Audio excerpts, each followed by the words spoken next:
코로나 팬데믹 전 2019년에 제가 여름 휴가를 보내고요. 참 오랜만에 휴식을 했습니다. 이런 휴식의 시간을 가질 수 있도록 허락하신 하나님께 먼저 감사와 찬양을 드리고요. 또 우리 체릴제일교회 모든 성도님들과 리더십에게 감사를 드립니다. 저는 휴식 시간을 경험하면서요, 다시 한번 하나님께서 인도하신 것, 또 축복하신 것을 더 새기게 되는 그런 시간이 되었습니다. 또 지난주에는 남부 플로리다 교회에서 예배를 드리면서 참 하나님께서 부어주시는 은혜를 많이 경험했습니다. 예배를 준비하며 문득 하나님의 은혜가 다 기억이 나기 시작하더라고요.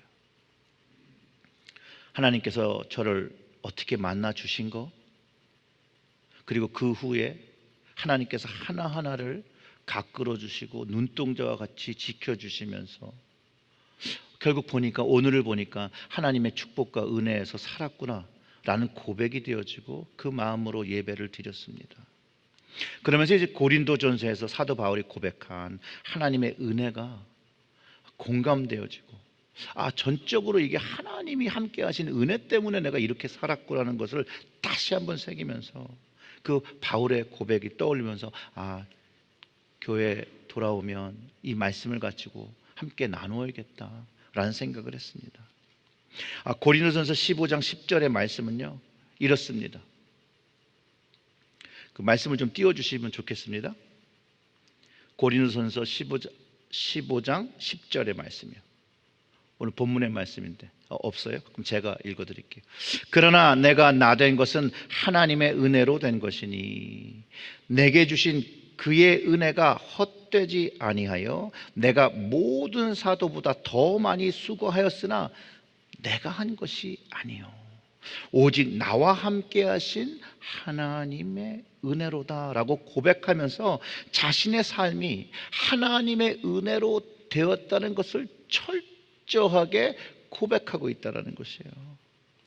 사도 바울이요, 하나님의 은혜로 영향을 받고 그 은혜로 인해서 말하고 행동하고 생각하고 실행했다고 하면서 그 자신이 실행한 그 수고 자체도 은혜 없이 될 수가 없고, 자신이 한 것은 아무것도 없고 그 모든 것을 하나님께 영광 돌리는 모습, 하나님의 은혜인 것을 고백하는 모습 속에서 그가 바뀐 모습에서 자신을 어떻게 보기 시작하냐면요, 그는 예수님을 통해서 만난 후에 자신의 모습을 디모데전서 1장 15절에서는 죄인 중에 내가 괴수다 이렇게 고백을 하고요. 또 로마서 3장 10절에서 14절까지의 말씀에서는 이렇게 고백합니다.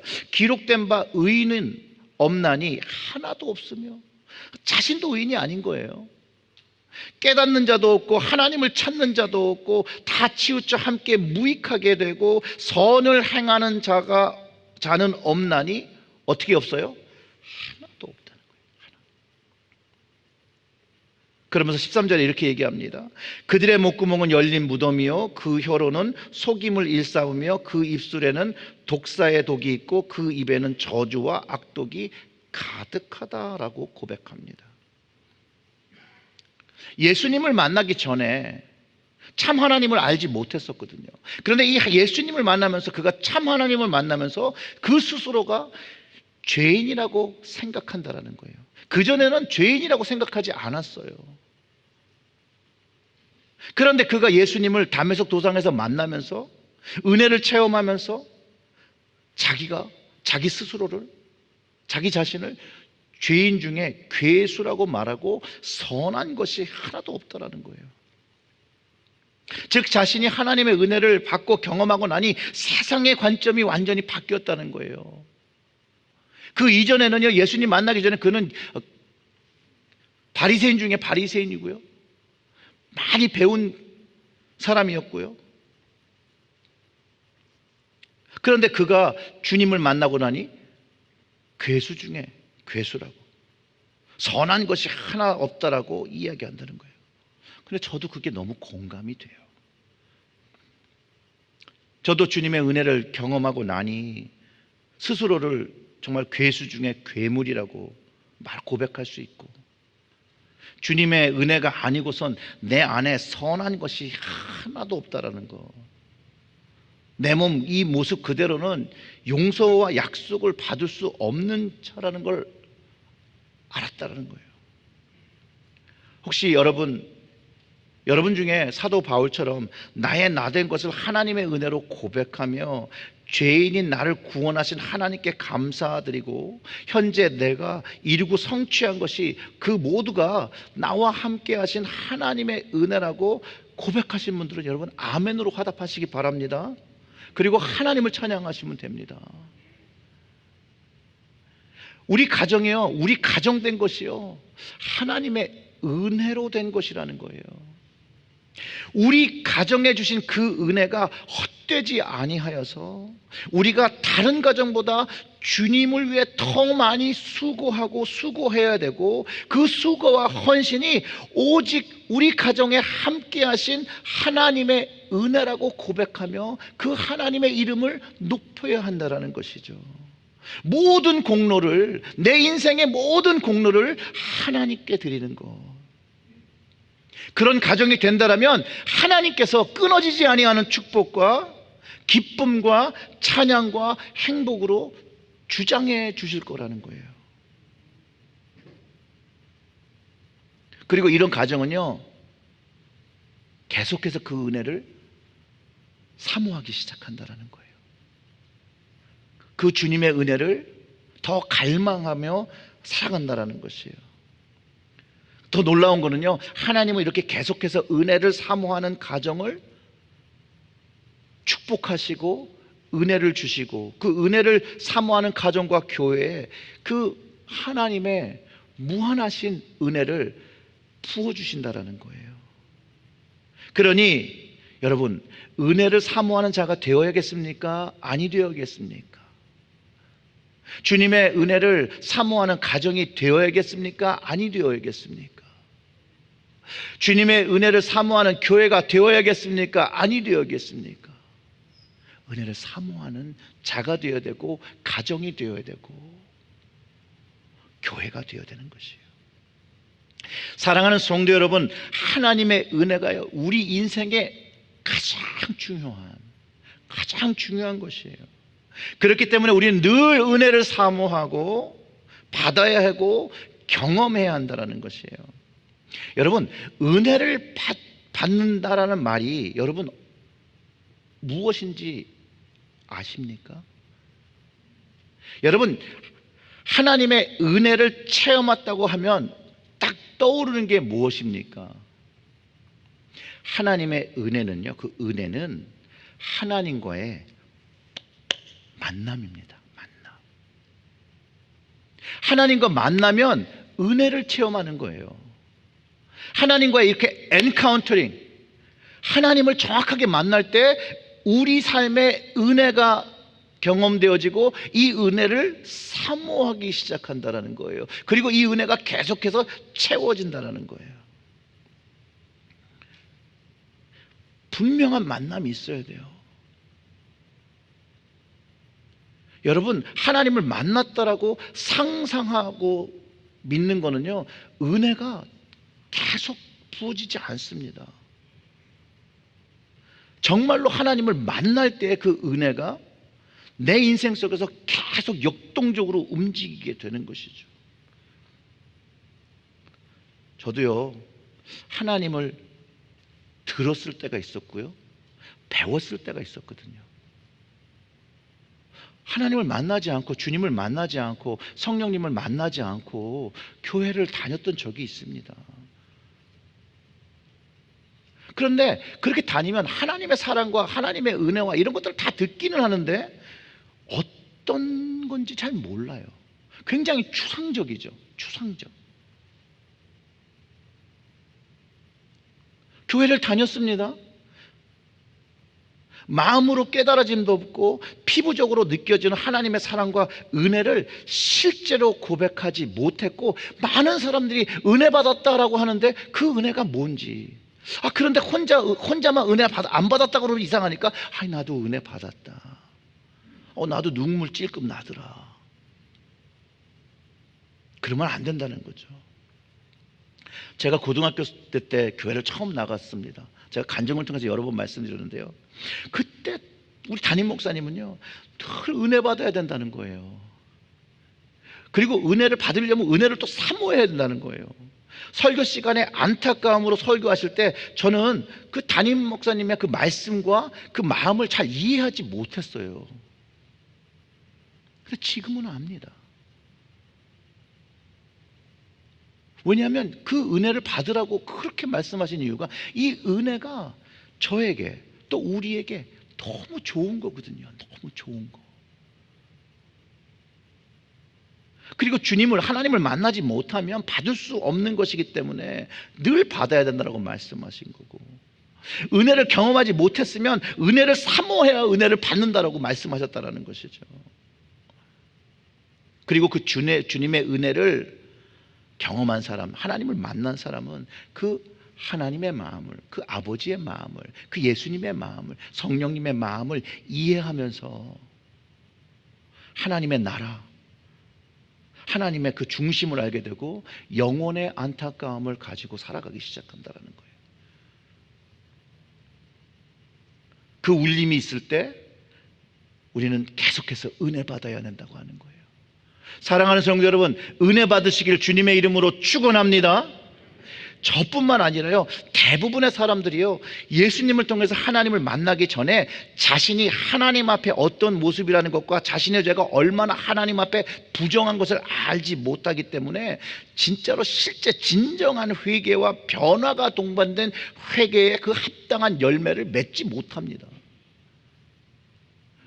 그것보다는 내 마음속에 내가 저 사람보다는 좀 낫지, 그래 난 저 정도는 아니야 라고 생각하며 나를 스스로를 좋은 사람이라고 얘기하고 포장합니다. 우린 그래요. 저도 그래요. 그런데 주님의 마음을 온전히 이해하기 시작하면 하나님께서 얼마나 애통하는 마음으로 나를 바라보고 계시고 우리를 바라보고 계시는 것을 조금 이해하기 시작한다는 거예요. 그러기 전에는 주님을 이해할 수 없어요. 주님의 마음을, 만남과 그 마음을 이해하지 못하니까 하나님께서 우리의 모습을 보며 얼마나 애통해하고 계시는 것을 이해할 수가 없는 거예요. 그리고 그 이해할 수 없기 때문에 주님의 눈과 그 주님의 마음을 알지 못하는 것이죠. 근데 그 주님이 바라보시는 그 눈, 그 나를 사랑하시고 나를 걱정하시고 그 안타까워하시는 그 눈을 경험하면 우리의 인생이 바뀌어 버립니다. 여러분, 그런 주님을 날마다 경험하시기를 주님의 이름으로 축원합니다. 하나님의 만남이란 말을 다른 말로 하면요,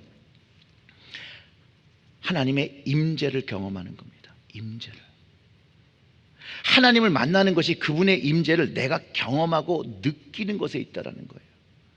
그분의 임재를 경험하게 될 때 진정한 은혜가 경험되어지는 것이죠. 그 임재 안에서 그 하나님의 사랑과 용서와 예수님의 그 십자가의 구속의 은혜가 깊이 경험되면서 거기서 그 영혼의 소생이 막 되는 거예요. 하나님의 임재 안에서 소생이 되어지는 것이에요. 내가 내 스스로 나 다 치유함 받았어, 치료받았어 이러는 것이 아니라 그 하나님의 임재 안에서 은혜를 체험하며 주님의 사랑과 주님의 그 능력으로 우리가 소생되어지는 것. 그때 우리의 고백이 이렇게 되는 거예요. 내가 나 된 것이 하나님의 은혜입니다. 내가 잘나서 된 것이 하나도 없었습니다. 그렇게 고백을 하는 거죠. 어떤 이들은요, 자신이 죄인인 것을 알아요. 그런데 그 죄를 용서받을 수 없고 구제받을 수 없다라고 또 확신하고 사는 사람들이 있습니다. 이것도 주님의 은혜를 경험하지 못하고 주님을 만나지 못하게 있기 때문에 가지는 불신입니다. 불신. 주님을 만나는 은혜가 나에게 일어나지 않을 거야, 나에게는 그런 경험이 일어나지 않아, 하나님의 임재를 난 경험할 수 없어 라고 하는 것은 여러분, 사단이 주는 생각입니다. 사단이. 하나님은요, 주님은요, 구하는 자에게, 두드리는 자에게, 찾는 자에게 열어주시는 하나님이라는 거예요. 아멘. 그러니 간절히 사모하면 은혜를 받겠습니까? 안 받겠습니까? 받는다라는 거예요. 받는다라는 거. 은혜를 사모하면, 하나님의 은혜를 사모하면, 하나님의 임재를 경험하여 은혜를 체험하며 하나님을 인격적으로 만나는 그 축복, 그 만남, 그 엔카운터링, 그것을 경험한다는 것이에요. 그 만남이 예배를 통해서 만날 수도 있고, 기도를 통해서 만날 수도 있고, 말씀을 통해서 만날 수 있는데, 제가 베케이션 가기 전에 그때 성육신 체험이라고 얘기했잖아요. 하나님을 경험하는 것, 성육신 되는 그 체험을, 인카네이션이 내 삶 속에서 경험되는 것을 의미합니다.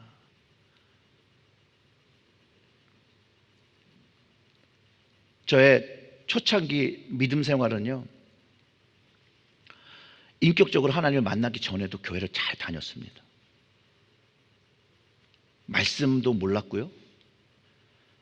그리고 예배 안에 있으면 그냥 평안한 마음이 있어서 교회를 계속 다녔습니다. 다니다 보니까 친구들이 생겼고, 친구들이 있으니까 좋아서 다녔고, 또 친구들이 봉사하니까 나도 봉사하고, 교회 일들을 하기 시작하죠. 나중에 거듭나고 보니 하나님과 관련 없이 나를 위해서 내가 좋아서 교회를 열심히 다녔더라고요. 봉사도 열심히 하고 다녔습니다. 주일 교사로도 열심히 봉사했습니다. 문제는 뭐였냐? 하나님을 만나지 못했다라는 거예요. 하나님, 예수님을 알지 못했고 성령님이 뭔지 알지 못했어요. 그런데 주변에 있는 신앙의 선배님들이, 믿음의 아줌마 아저씨들이 그런 얘기를 하더라고요. 은혜 받아야 된다.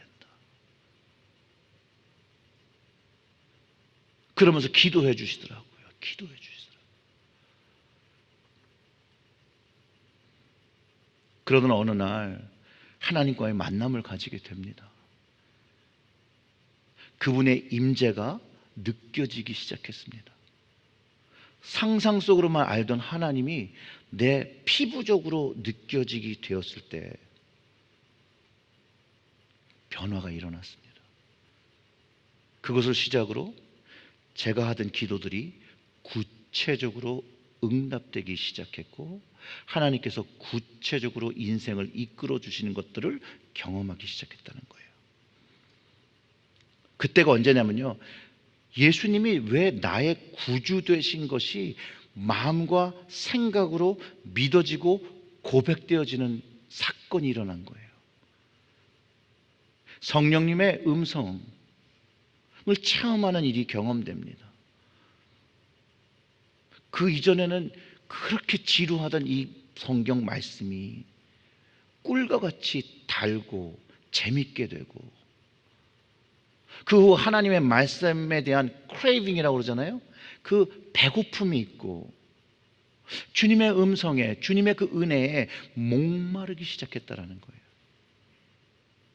그 변화를 경험하면서 메말랐던, 그 이전에 주님을 만나기 전에 그 메말랐던, 피폐했던 심령에 여러분 말씀과 그 성령이 공급되게 되면서 영 안에 살아 움직이는 것을 경험하기 시작했다는 거예요. 그러니 하나님의 은혜를 더 사모하게 되는 것이죠. 더 알고 싶어 하는 거죠. 더 경험하고 싶으신 거죠.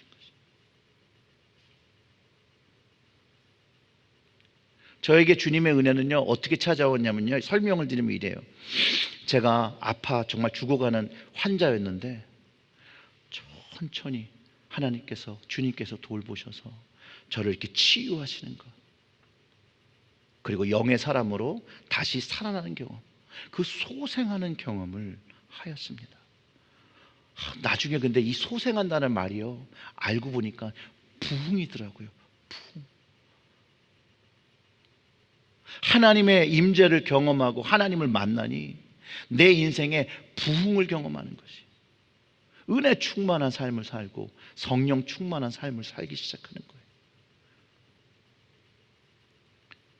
그리고 그 임재를 경험하며 제 인생이, 제 삶이 풍성해지는 것을 경험하세요. 여러분, 근데 그때 그렇게 풍성한 것을 경험했는데요, 그때는요 어떤 모습이었냐면요, 제가 인생의, 세상에서, 사회에서 바닥이었을 때,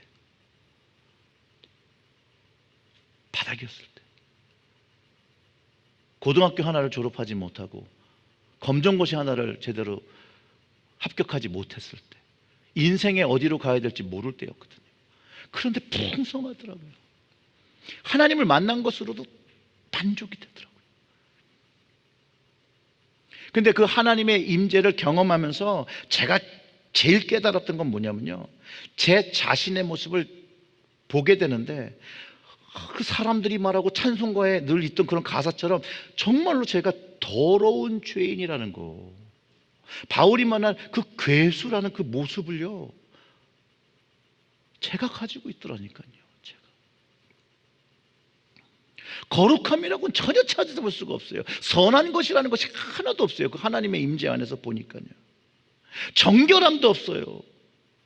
아니, 육체의 생각과 마음은 왜 이렇게 많은 거예요? 감히 하나님을 만나며 고개를 들 수가 없었어요. 그 고개를. 더럽고 추악한 죄인의 모습. 그런 하나님을 고개를 들고 볼 수가 없어서 회개하며 죄를 고백하는데, 그런 음성이 들려요.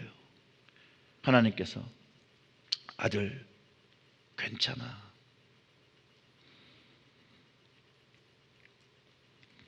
널 그냥 사랑해.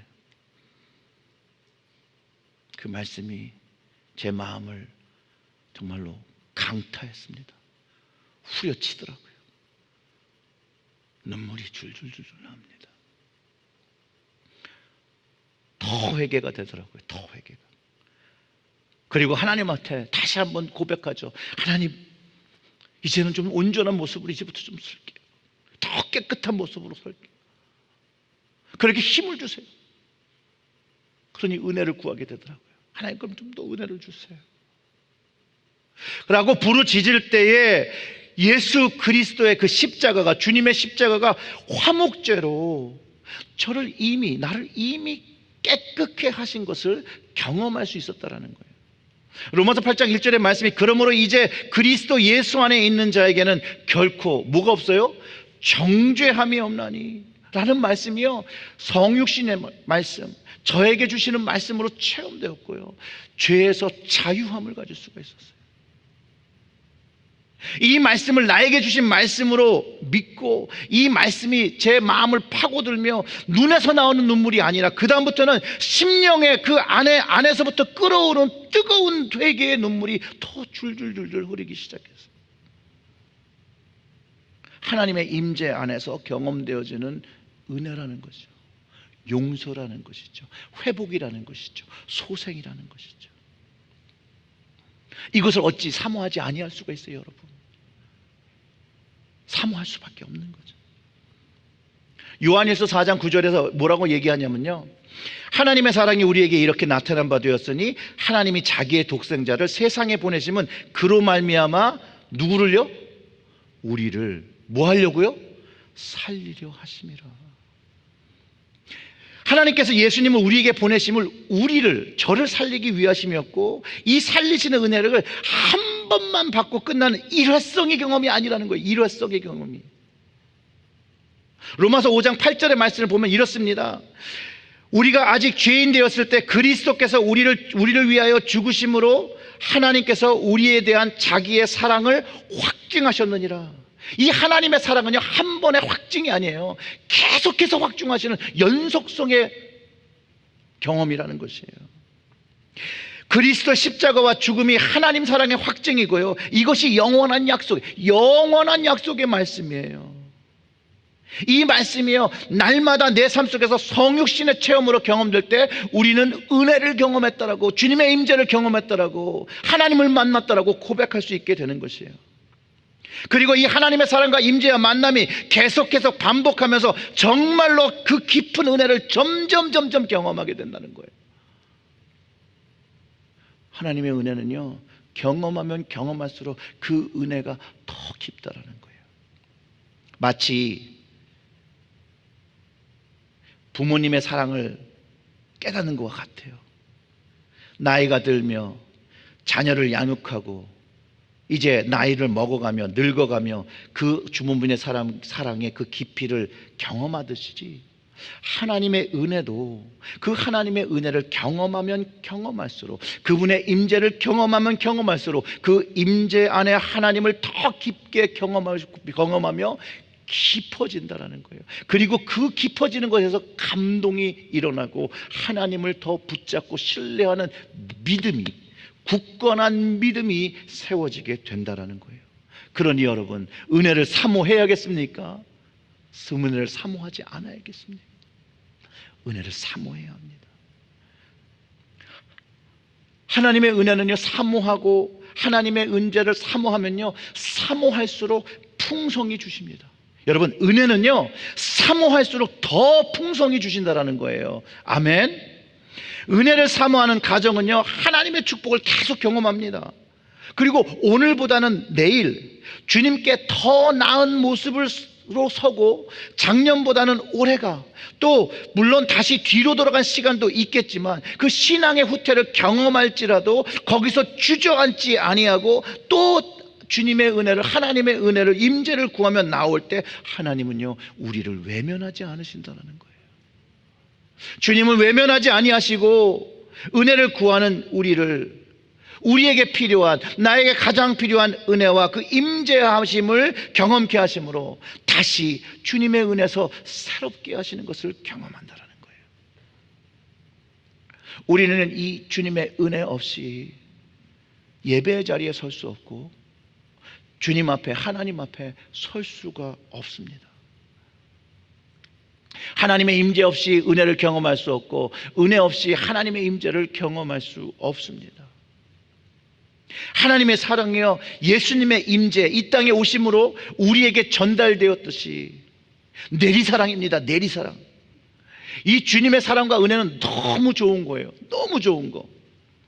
이 하나님의 사랑을 온전히 이해하는 예수님께서요, 하나님의 뜻을 받들어서 그 사랑이 이 땅에 와서 우리에게 가르쳐 주신 거예요. 하나님의 사랑은 이런 것이야 라고 주님께서 몸소 십자가에서 보여주신 거라는 거예요. 그러면서 하나님의 임재를 경험하게 되면 우리의 고백이, 정말 하나님께 은혜 받았구나, 내가 이 은혜로 하나님 앞에 오늘 숨을 쉬고 있구나, 하나님의 은혜로 오늘 내가 있을 수 있구나 라고 고백하게 된다는 것이에요. 그 은혜를 사모하는 마음이 많이 있을 때 하나님이 더 가깝게 느껴지고 예수님이 느껴지는 것이에요. 바로 하나님의 임재가 내 안에서 느낄 수 있는 것, 바로 이 은혜를 사모하는 것, 은혜를 체험하는 것 외에는 없다라는 것을 알게 됩니다. 여러분, 우리의 삶 속에서 하나님을 느낄 수 있는 것, 하나님의 임재를 경험할 수 있는 그것이 은혜인 것이에요. 우리의 가정에 하나님의 은혜를 사모하면요, 우리의 가정 안에서 하나님의 그 임재와 그 은혜를 경험하게 되는 것이고요, 이 은혜를 사모하면 사모하는 사람에게 하나님께서 더 풍성하게 부어주신다는 거예요. 사랑하는 성도 여러분, 하나님의 은혜를 사모하시기를 주님의 이름으로 축원합니다. 그리고 풍성한 하나님의 축복을 경험하십시오. 주님을 처음 만날 때는 잘 몰랐어요. 요한일서 4장 10절의 말씀을 참고하면 이렇습니다. 사랑은 여기 있으니 우리가 하나님을 사랑한 것이 아니요, 하나님이 우리를 사랑하사 우리 죄를 속하기 위하여 화목제물로 그 아들을 보내셨습니다. 여러분, 이 말씀 속에요, 김일영이가 착하고 신실하고 좋은 사람이라서, 남들보다 좀 괜찮은 사람이라서, 좀 잘생긴 사람이라서 그 대가로 하나님이 자기의 독생자를 보내셔서 살리셨다는 말이 전혀 없어요. 그런 말이 전혀 없어요. 하나님의 사랑이 죽어가는 저를 보고, 죽어가는 사람을 보고 긍휼한 마음을 품으셔서 사랑하셔서 자기의 독생자를 보내서 그 독생자의 십자가 지는 화목제를 통하여, 속죄제를 통하여 세상에서 죽어가는 우리를 살렸다라는 것이에요. 우리를 사랑하시려 구원하길 원하시는 하나님의 사랑이 바로 이 강권적인 사랑, 강권적인 은혜라는 것이에요. 이 강권적인 은혜를요, 주님의 임재 안에서 경험해야 되는 것이에요. 이게 거저 주시는 축복이라니까요. 거저 주시는 축복. 이 구속의 은혜를 여러분 늘 경험하시고 늘 사모하시는 그 가정이요, 하나님의 축복을, 정말 진실된 축복을 경험한 가정이라는 것이에요. 여러분, 이 조건 없는 은혜를 누구는 주고 누구는 안 주는 그런 하나님일까요? 사모하는 이들에게 모두 주시는 거예요. 사모하는 가정에게 모두 주시는 것이에요. 혹시 어떤 가정은 은혜를 받는다고 하는데 왜 나는 못 받지? 내 가정은 왜 이것이 안 되지? 라고 질문하시는 분이 있을 수 있습니다. 여러분, 왜 하나님의 은혜를 받는 이도 있고 못 받는 이도 있을까요? 왜 그런지 여러분 아십니까? 하나님께서 차별하셔서 그럴까요? 분명히 말씀은 하나님은 악인과 선인에게 동일하게 해와 비를 주시는 하나님이라고 말씀하셨는데 왜 하나님의 은혜는 은혜를 받는 사람과 받지 못하는 사람으로 나누어질까요? 저는 그 이유를 말씀을 묵상하다 깨달았습니다. 그 답은요, 마음의 위치예요. 마음의 위치. 그 마음의 그릇의 위치 때문에 그래요. 그 마음의 그릇이 하나님을 보고 열려 있다면 하나님이 부어주시는 그 조건 없는 은혜를 받고 담을 수 있다는 거예요. 그러나 그 하나님의 은혜를, 하나님의 임재를 사모하지 않는 이의 모습은 그 그릇을 덮어놓은 모습이라는 거예요. 엎어놓은 모습이라는 것이에요. 사람의 의지가 하나님의 은혜를 담는 그릇을 갖고 있는데 그것을 엎어놓고 있는 모습이라는 것을 깨달았습니다. 즉 하나님의 은혜에 대하여 하나님의 임재에 대해서 경험하고 사모하는 마음이 닫혀 있다는 것이에요. 자, 그럼 우리 스스로에게 오늘 질문을 해보시죠. 우리의 마음은 하나님을 향한 우리의 심령의 그릇이 하나님의 은혜와 임재를 받기 위해서 활짝 열려 있습니까? 활짝. 하나님의 은혜와 임재를 사모하는 그 심령이 열린 그릇입니다. 열린 그릇. 그러나 그냥 아무것도 하지 않고 하나님의 은혜를 사모하는 모습이라면 그냥 엎어놓은 상태일 거예요. 그러면 하나님께서 아무리 은혜를 부어주셔도, 그 은혜의 비를 부어주셔도 채울 수가 없다는 것이에요. 여러분, 하나님께 그 마음의 그 그릇이 활짝 열렸던 다윗은요, 그 심령의 잔이 뭐라고 고백하냐면요, 하나님의 조의로 그 잔이 흘러 넘친다라고 고백했다는 거예요. 그런데 만약 우리의 심령이 엎어진 그릇과 같다면, 내가 하나님의 은혜를 사모하는 그 사모함이었고 그냥 교회를 다니는 모습으로 있다면 아무리 하나님께서 은혜를 주셔도 담을 수가 없다라는 거예요. 하나님의 은혜에 비해 그 뒷그릇에 비가 적셔질 수 있죠. 그러니 담을 수가 없으니 오래 갈 수가 없고, 담을 수가 없으니까 나누어 줄 수도 없습니다. 그렇기 때문에 우리의 신앙의 생활이 복음을 듣고 알기는 하지만 복음의 삶의 열매를 가지고 충만함을 가지고 살아갈 수 없다는 거예요. 하나님의 은혜를 경험하는 것이 하나님의 임재를 경험하는 것이라고 말씀드렸죠. 하나님의 임재를 위해서 사람은 성결한 모습, 회개한 모습이 가지고 있어야 됩니다. 바로 이 회개한 그릇의 모습이 하나님께 열어놓는 것이고, 그 회개만이 성결한 모습이 되어서 하나님의 임재를 체험하는 것이에요. 하나님의 임재 안에 들어갈 수 있다는 거예요. 바로 예수님께서 십자가를 통해서 우리가 그 주님을 쫓아 그 하나님의 임재로 들어갈 수 있다고 가르쳐 주셨다는 거예요. 어제 기쁨의 언덕의 말씀처럼 영혼의 닷을 주님께서 지성소에 가진 그 하나님의 임재의 자리에 내리는 것이에요. 우리의 영혼의 닷이 하나님의 임재 속에 딱 이렇게 앵커되어 있어야 되는 거예요. 딱 꽂혀 있어야 되는 거예요. 이게 꽂혀져 있고 조금 떠 있으면요, 배는 파도에 일어서 방황하기 시작합니다. 그러나 이 하나님의 앵커가 그 하나님의 임재 안에 중심에 있으면 바다 위에선 도는 것 같지만 하나님께 중심된 그 닻으로 인해서 하나님 안에 거할 수 있는 거예요. 그리고 하나님과 이렇게 연결되어 있는 끈이 있으니 하나님께서 흔드시면 그 진동을, 그 감동을 우리가 경험하게 된다는 것이죠. 그것을 위해서 우리는 회개로 우리의 그릇을 사모하며 열어야 한다는 것이에요.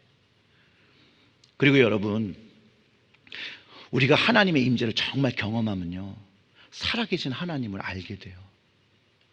그 살아계신 하나님의 눈이 나를 보고 있다는 것을 안다라면, 자, 이건 임재를 경험한 사람이죠. 하나님과의 만남, 이 엔카운터링을 경험한 사람이죠. 하나님의 그 10% 눈이 나를 쳐다보고 있는데 정말로 정욕과 욕심을 가지고 살 수 있을까요? 거짓이 틈탈 수 있을까요? 악이 틈탈 수 있을까요? 어떻게 생각하십니까? 틈탈 수 있어요. 하지만 그 악과 죄를 이기는 거예요. 유혹은 오죠.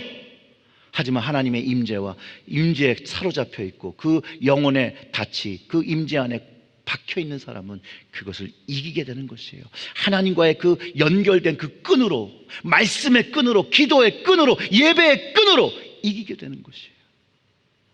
여러분, 고린도후서 9장 8절의 말씀이요, 이렇게 설명을 해요. 하나님이 능히 모든 은혜를 너희에게 넘치게 하시나니 이는 너희로 모든 일에 항상 모든 것이 넉넉하게 하여 모든 착한 일을 넘치게 하려 하심이라. 여기서 착한 일이라고 하는 것은 하나님의 받은 사랑, 하나님의 받은 은혜 거저 나누어 주는 것을 이야기하는 것이죠. 즉, 이 말씀은요, 하나님께서 주시는 그 은혜 없이 우리는 착하게 살 수가 없어요. 그래서 바울이 내 안에 선한 것이 하나도 없다라는 거예요. 그런데 하나님의 은혜를 받고 나니, 하나님의 임재를 경험하고 나니 하나님이 원하시는 기쁘신 모습으로 살아간다는 거예요. 하나님의 임재를 경험하기 때문에, 하나님의 은혜를 체험하기 때문에 가능하다라는 거예요. 그 임재를 경험하지 못하면 안 된다는 것이에요. 오직 그 하나님의 임재를 경험하고 그 만남을 경험하고 은혜를 체험한 사람만이 예수님께서 말씀하신 이 세상에서 좁은 길을 선택할 수 있고 좁은 길을 걸어갈 수 있고 십자가의 선한 길을 걸어가게 되는 것이에요. 주님의 은혜가 넘쳐야, 하나님의 임재에 깊이 있어야 이 길을, 주님 가신 그 길을 걸어가는 것이에요. 여러분, 이것이 가장 귀한 길이고 가장 축복의 길이고 천국의 길이고 영생의 길이라는 거예요. 그러니 하나님의 은혜만을 사모하시고 임재를 사모하시길 주님의 이름으로 축원합니다. 이제 말씀을 정리합니다. 은혜를 사모하는 가정과 은혜를 사모하는 심령은요, 하나님의 은혜와 임재를 경험하기 위해서 날마다 열린 심령 되기 위해서 회개의 자리를 날마다 세웁니다. 기도의 자리를 세웁니다. 말씀의 자리를 세웁니다. 그리고 지킵니다. 예배의 자리를 찾습니다. 그리고 혼자 집에서 하기가 이게 어려우니까 새벽 기도로, 수요 예배 자리로 은혜 받을 수 있는 자리를 찾아서 주님의 은혜를 사모하는 사람들에게 하나님의 은혜는 더 풍성해집니다. 그때 하나님의 임재를 경험하며 주님의 풍성한 은혜, 그 은혜가 우리 가정과 우리 체리힐제일교회 풍성이 넘치시기를 주님의 이름으로 축원합니다. 여러분, 우리의 인생에 하나님의 임재가 없고 하나님의 은혜가 없다라면 우리는 스스로를 속이며 사는 것입니다. 그리고 그 순간에 나 자신을 드러내고 높이며 살아가게 됩니다. 우리는 은혜 받은 자입니다. 은혜 받은 자로서 우리의 입술이 내가 나 된 것이, 모든 것이 하나님의 은혜인 것만 고백하는 여러분들 되시기를 주님의 이름으로 축원합니다. 아멘. 우리 잠시 기도하겠습니다.